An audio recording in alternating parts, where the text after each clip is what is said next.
Hello friends,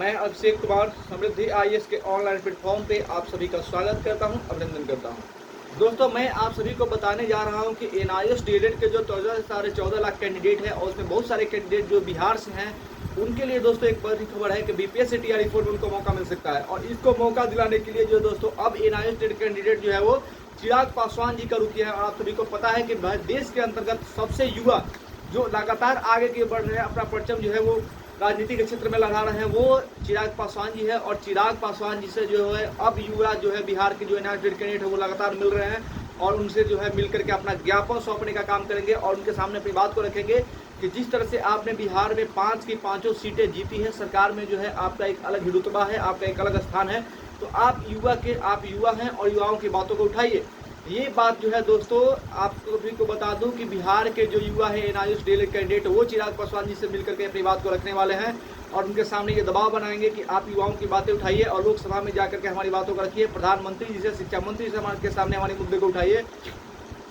कि एनआईएएस DElEd candidate को जल्द से जल्द मौका दिया जाए, क्योंकि उनको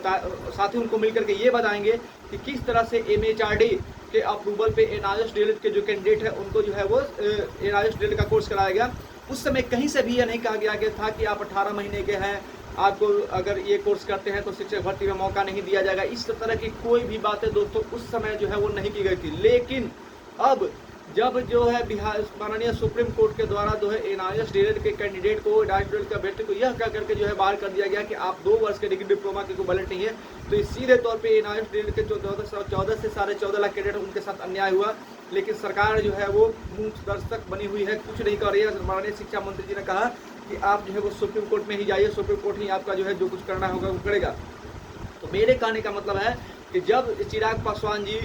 लोकसभा में जाकर के इन बातों को उठाएंगे प्रधानमंत्री के सामने, शिक्षा मंत्री के सामने और ये बात रखेंगे, साथ ही बिहार के मुख्यमंत्री नीतीश कुमार जी से भी जो है मिलने का प्रस्ताव जो है रखा गया है। जल्द से उनसे भी मुलाकात होगी और कहा जाएगा कि बीपीएससी टीआरई 4 में जो है शिक्षक भर्ती में जो है बिहार के कैंडिडेट हैं उनको मौका दिया जाए। तो ये बड़ी खबर है दोस्तों कि बिहार के युवा एनआईएएस डीएलएड कैंडिडेट चिराग पासवान और मुख्यमंत्री से मिलेंगे और मिल करके अपनी बात रखेंगे और कहेंगे कि आप प्रधानमंत्री के सामने हमारी बातों को रखिए, सरकार के सामने बातों को रखिए और बेहतर तरीके से रखिए कि गैजेट प्रकाशित जो है वो किया जाए। क्योंकि अगर गैजेट में प्रकाशित हो जाएगा तो एनआईएएस डीएलएड कैंडिडेट को जो है वो बिहार में शिक्षक भर्ती में मौका मिल सकता है। तो दोस्तों ये बड़ा अपडेट है एनआईएएस डीएलएड कैंडिडेट के लिए कि उनकी बातों को अब लोकसभा में चिराग पासवान जी उठाएंगे और चिराग पासवान जी जब इस बात को उठाएंगे तो निश्चित रूप से जो है दोस्तों सदन में इनकी बातों को सुना जाएगा। और हमें पूरी उम्मीद है कि चाहे वो चिराग पासवान जी की बात